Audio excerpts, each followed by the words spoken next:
Selamat petang, salam sejahtera. Terima kasih karena bersama dengan saya di Nazilin Unity Channel. Bongkar jangan tak bongkar, bongkar sampai semua orang tahu. Ulas jangan malu-malu, ulas sampai kau puas hati.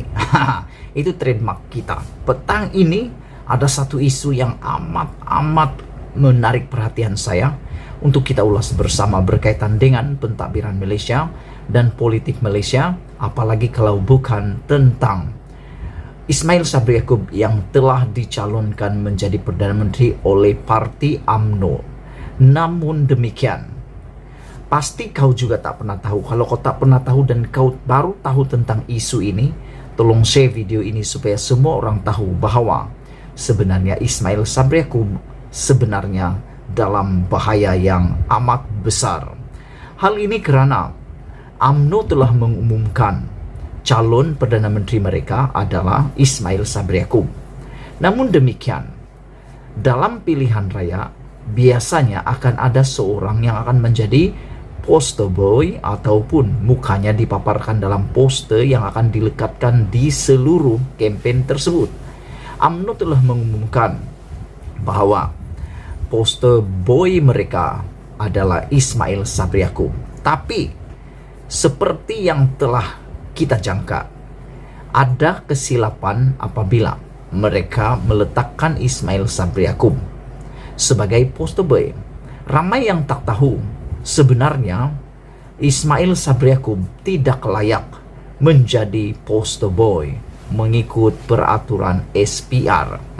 Ini yang ramai tak tahu. Orang ingat semua sudah selesai apabila Ismail Sabri bakal menjadi Perdana Menteri semula, dicalonkan sebagai calon Perdana Menteri semula, dan yang lebih menarik lagi telah diberitahu menjadi poster boy. Tapi ramai yang tak tahu juga bahwa Ismail Sabri Yaakob sebenarnya menurut peraturan SPR tidak layak menjadi poster boy. Hal ini karena SPR telah menghadkan bahwa presiden dan timbalan presiden sahaja yang boleh menjadi poster boy di dalam pilihan raya atau kempen. Dan kamu pasti tahu, dalam UMNO, Ismail Sabri Yaakob tidak layak menjadi poster boy karena SPR telah menghadkan presiden dan timbalan presiden sahaja poster boy, manakala Ismail Sabri hanya naib presiden UMNO. UMNO mengumumkan minggu lalu Datuk Seri Ismail Sabri Yaakob selaku Perdana Menteri Malaysia dan calon Perdana Menteri PRU 15 diisytiharkan sebagai poster boy mereka, juga calon Perdana Menteri. Bagaimanapun, UMNO tidak membuat ulang kaji secara terperinci atau mungkin secara sengaja cuba menipu Ismail Sabri untuk memujuknya supaya membubarkan parlimen lebih awal bagi memberi laluan PRU 15 diadakan secepat mungkin. Untuk rekod, Ismail Sabri hanya salah seorang naib presiden daripada 3 naib presiden UMNO, sementara Zahid Hamidi adalah presiden dan timbalannya pula adalah Datuk Seri Muhammad Hassan atau Tokmat.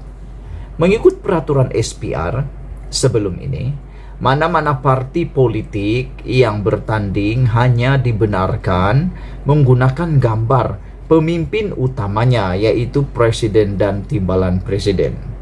Garis panduan tersebut juga digunakan semasa PRU 14 yang lepas. Ia merupakan syarat baru yang diperkenalkan sepanjang tempo berkempen tersebut. Siapa yang perkenalkan undang-undang ini? Kena tanya balik pada PRU 14 dahulu. Siapa yang berkuasa pada waktu itu? Tentulah UMNO Barisan Nasional. Garis panduan tersebut telah digunakan semasa PRU 14 dan merupakan syarat baru yang diperkenalkan sepanjang tempo berkempen. Memetik laporan pada 3 Mei 2018 sebelum PRU 14 lalu, mantan pengerusi SPR Tan Sri Hasim Abdullah semasa mengumumkan peraturan tersebut menggariskan hanya gambar calon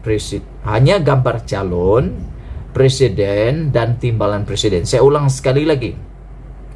Hanya gambar calon presiden dan timbalan presiden atau setarafnya daripada parti komponen Barisan Nasional BN PKR dan PAS dibenarkan digunakan sebagai bahan kempen pada PRU 14. Di peringkat negeri pula, selain gambar presiden dan timbalan presiden, gambar ketua menteri, menteri besar, pengerusi badan perhubungan negeri, calon serta simbol parti politik hanya dibenarkan dalam bahan kempen. Kenapa orang pertikaikan gambar tokoh tertentu dipotong atau digunting, sedangkan mereka pembangkang telah bersetuju menggunakan simbol PKR pada 2014? Jadi, bagi pihak SPR, PKR yang bertanding. Pada PRU 14, Parti Pakatan Harapan PH menggunakan logo PKR. Ia hanya gambar presiden dan timbalan presiden PKR sahaja boleh dipaparkan, dan bukannya gambar Tun Dr. Mahathir Mohamad yang hanya merupakan pengerusi PH, katanya di petik laporan waktu media itu. Semasa PRU 14 lalu, timbul pertikaian susulan gambar pemimpin Tun Dr. Mahathir Mohamad yang dilarang penggunaannya dalam poster kempen PRU 14 waktu itu.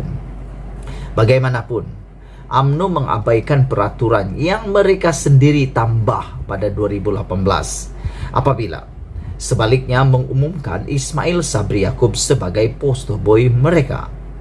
Jika mengikut peraturan SPR ini, dua pemimpin yang berada dalam hierarki tertinggi UMNO dibenarkan sebagai poster boy.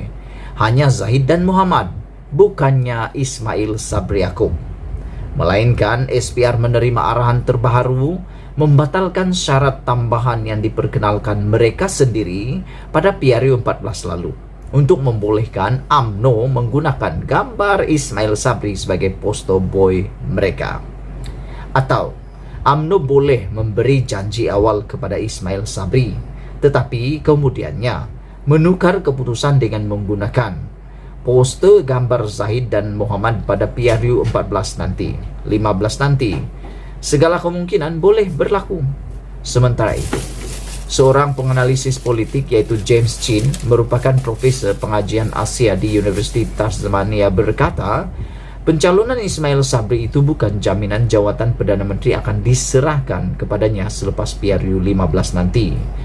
Saya tidak pikir Ismail Sabri akan menjadi Perdana Menteri selepas pilihan raya, melainkan dia bersetuju untuk mengalah dengan apa yang Najib, Datuk Seri Najib dan Zahid mahu, apa yang semua kluster mahu, katanya. Chin berkata Ismail Sabri akan terpaksa tunduk kepada kehendak kluster mahkamah, merujuk kepada Zahid dan Najib yang mahu menjadi Perdana Menteri selepas PRU 15. Jika dia Ismail Sabri bersama mereka, maka mereka mungkin mempertimbangkannya, tetapi sangat tidak mungkin, tambah Chin lagi. Chin juga menegaskan bahwa janji-janji politik tidak semestinya ditunaikan, dengan mengambil contoh janji bekas Perdana Menteri Tun Dr. Mahathir Mohamad untuk menyerahkan kuasa kepada ketua pembangkang yaitu Datuk Seri Anwar Ibrahim sebagai Perdana Menteri sebelum ini. Kesimpulannya, janji untuk meletak Ismail Sabri sebagai poster boy juga boleh ditukar atas alasan tidak mahu melanggar peraturan SPR, dan tidak mustahil juga janji untuk menyerahkan jawatan Perdana Menteri juga boleh dimungkiri selepas PRU 15 nanti. Itulah dia isu pada petang ini. Ismail Sabri Yaakob makin hari makin dalam bahaya, bahkan makin hari makin dalam percaturan yang paling teruk dan parah. Sila tinggalkan komen Anda. Bongkar jangan tak bongkar, ulas jangan tak ulas. Kita jumpa lagi. Bye-bye.